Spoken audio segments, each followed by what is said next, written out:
When life is difficult, 1 Samuel chapter 23.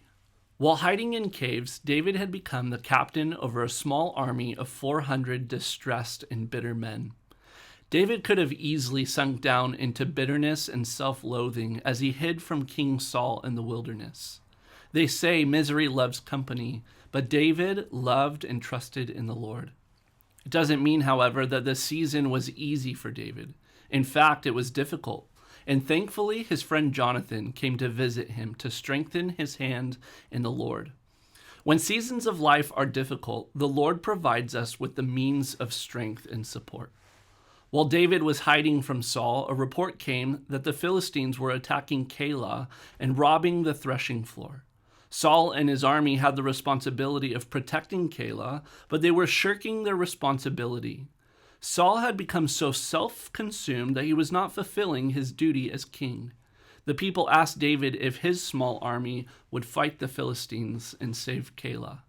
When seasons of life are difficult, we still have a responsibility to the Lord and to other people. When he was asked to fight the Philistines, David did what he would always do. He sought the Lord. The Lord told David to go and fight. But when David brought the idea before his men, they feared the Philistines and didn't want to go. David sought the Lord again, and again the Lord said that they should go. Therefore, David and his men obeyed. When seasons of life are difficult, we should seek the Lord and obey what he says to do. The Lord promised David's army the victory, and they struck down the Philistines with a great blow.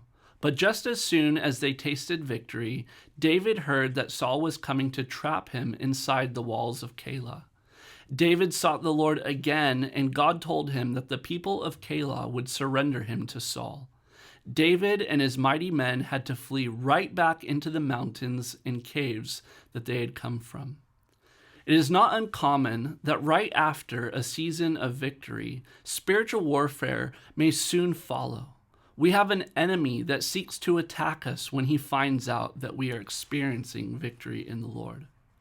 With David back in the caves and his life still being pursued, David could have become angry and bitter at the Lord. Instead, he trusted in the Lord, and God continued to protect David. Saul's frustration grew as people would report the whereabouts of David, but Saul could never find him. And Saul said that David was very cunning for this reason. In our spiritual life, we should be as cunning, if not more cunning, than the enemy. Jesus said to be wise as serpents and innocent as doves. We should be truthfully cunning because we have a deceitfully cunning enemy. As we do this, the Lord provides protection for his righteous ones. Still, with all our cunning and all our protection from the Lord, there may still be moments when we feel like we might fall to the enemy. In this fallen world, we will face difficult trials and temptations of many kinds. Saul received good intel about where David was hiding, and a very close encounter occurred in the wilderness of Moab.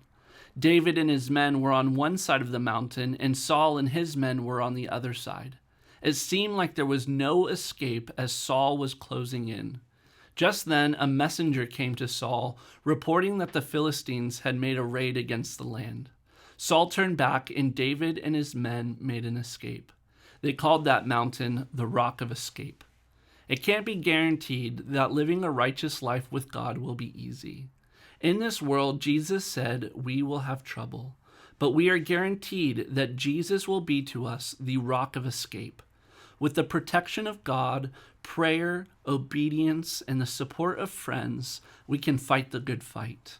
We can be certain that the Lord will strengthen, protect, and provide the escape, and we will be overcomers.